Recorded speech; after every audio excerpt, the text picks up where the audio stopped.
Hello and welcome to Election Exchange. I'm Parikshit Luthra. We are counting down to the last phase of Lok Sabha elections. 57 seats across 8 states go to polls this Saturday, bringing curtains down on what has been a close to 2-month-long election season amid the searing heat. As per Election Commission data till phase 5, the average voter turnout remains at 66%. So which way is the wind really blowing? Battleground Bengal is a crucial state in the last phase. 9 seats go to polls in what promises to be a fierce three-way contest between the BJP, the Trinamool Congress and the left.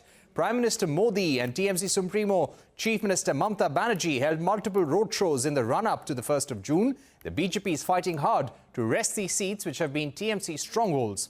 Yesterday, Prime Minister Modi held a roadshow in Kolkata, his first ever in the city this election. He started from the Netaji Subhash Chandra Bose statue, an iconic landmark in North Kolkata, and passed by the ancestral residence of Swami Vivekananda, where he also paid homage to spiritual leader.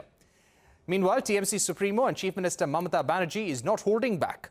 Yesterday, she held roadshows in support of TMC candidates in Dum and the 2 Kolkata seats, covering on foot for nearly 9 kilometers.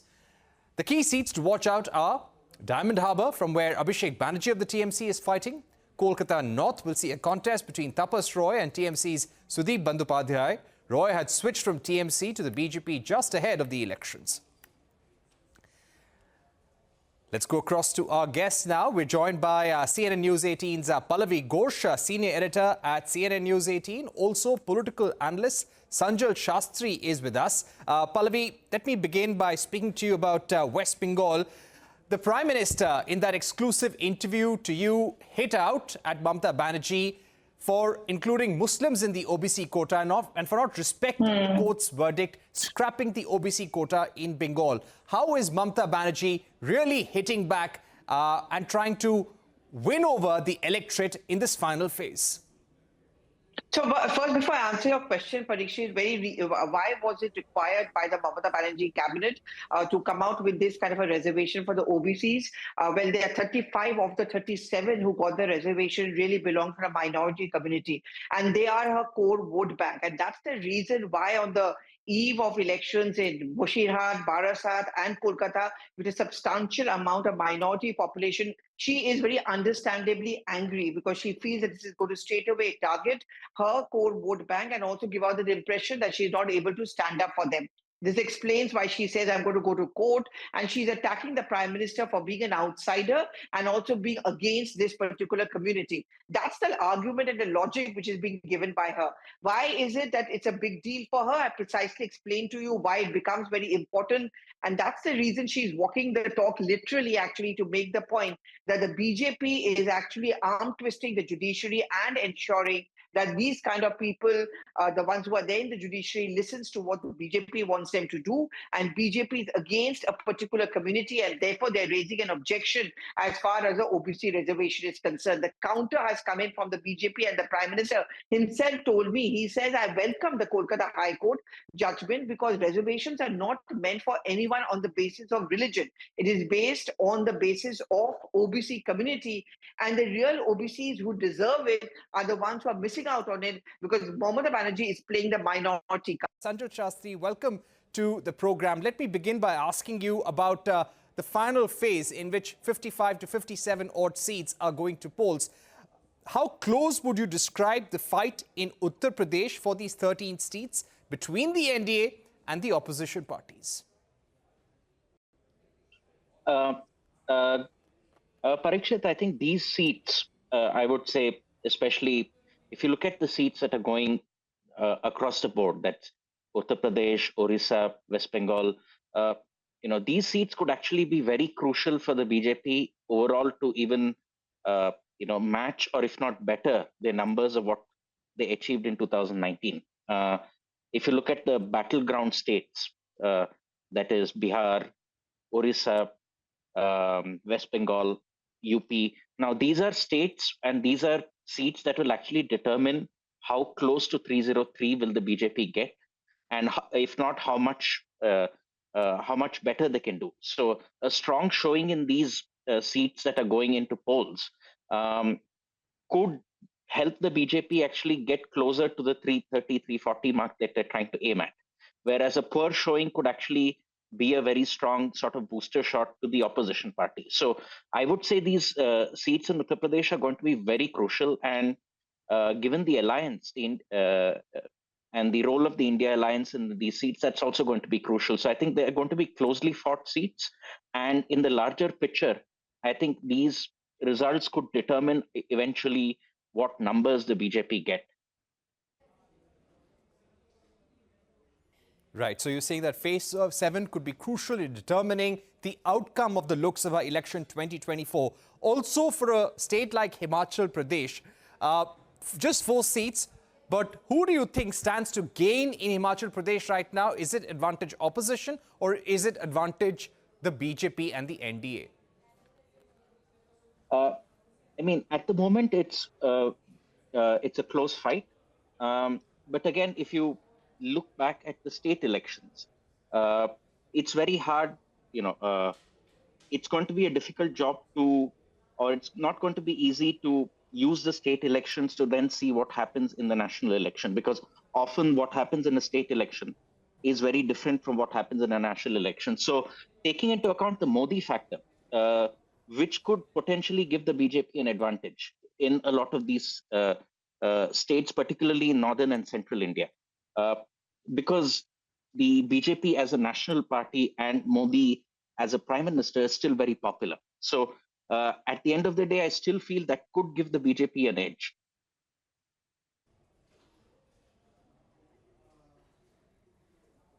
All right.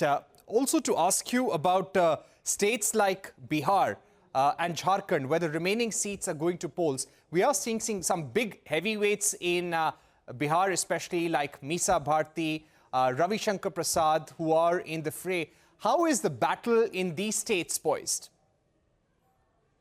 Bihar is an interesting, you have an interesting battle turning out, because it's quite clear that Nitish Kumar, as a political figure, is quite a pale shadow of himself in the past. So the NDA in Bihar, very crucially, is being driven by the BJP rather than the JDU, as we saw in the past, because the JDU is a much weaker sort of a shadow of itself. So I think even in Bihar today, the campaign, more than Nitish Kumar, it's being driven by the BJP. And you've also seen over the past couple of weeks a resurgence of Tejasvi Yadav in terms of his campaign pitch. You're really seeing him attempting to, and to some extent with some success, establishing a connect on the ground. So Bihar is going to be interesting because it's almost like a battle between, I would say it's a battle between Modi at the national level and a rising Tejasvi Yadav led the India alliance at the local level. So I think in Bihar, a lot has to do with can the BJP convert the popularity of Modi into votes on the ground? Because in terms of the JDU's popularity, I don't think it's going to pull its weight as it did in the past. Right. My final question to you, Professor Shastri, and this would be about the confidence in the India alliance. They're holding a review meeting on the 1st of June. Where do you think the opposition alliance is gaining this confidence from?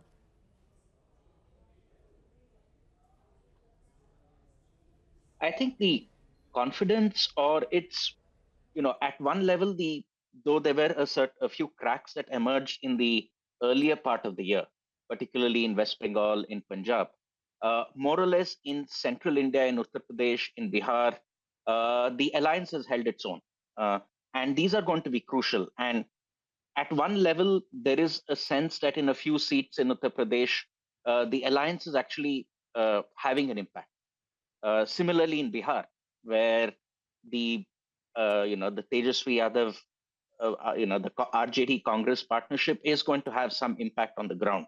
So, at one level, in these crucial states like Uttar Pradesh and Bihar, the alliance is held together, and that is going to be, a crucial factor that's actually bringing this alliance together. And there is a sense on the ground that, particularly in Uttar Pradesh and Bihar, the alliance is having an important impact and is eating into the BJP's vote bank. So I think that is where this confidence comes from. At one level, despite the earlier challenges that you saw in January, where there were cracks that were emerging in the alliance, by and large, in important states like Uttar Pradesh and Bihar, it's held together. And there is a sense on the ground that the alliance has gained some traction. So that is where this newfound confidence comes in.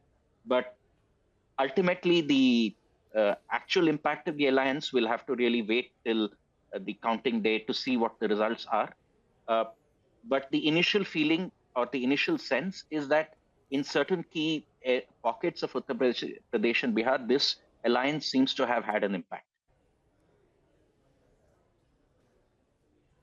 Right. Thank you very much, Professor Sanjal Shastri, for joining us. Let's see how things progress in the days to come. And in less than a week, the nationwide picture in Lok Sabha elections will be clear. Thanks once again for being with us. Moving on election exchange, welfare schemes have been front and center even in the run-up to polls. And as campaigning progressed, the NDA has been seeking votes by citing crores of beneficiaries in its various schemes have reached. The opposition, meanwhile, has been questioning the success of these schemes. In our series, Election Exchange, CNBC-TV18 Santya Gora found a curious situation when she reached Bandha village in Bihar. Take a look.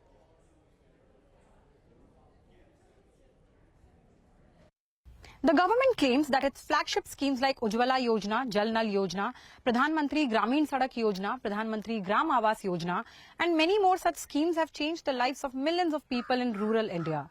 But the people of Bandha village in Bihar's Bhojpur district say they are still waiting to see what these schemes can do for them. This village is located right outside Ara city, that's barely 50 kilometers from the capital city of Patna, but the villagers here say they might as well be in the middle of nowhere.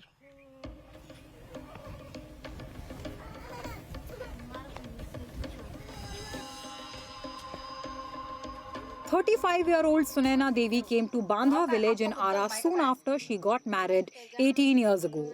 Since then, she has been cooking on an earthen chula.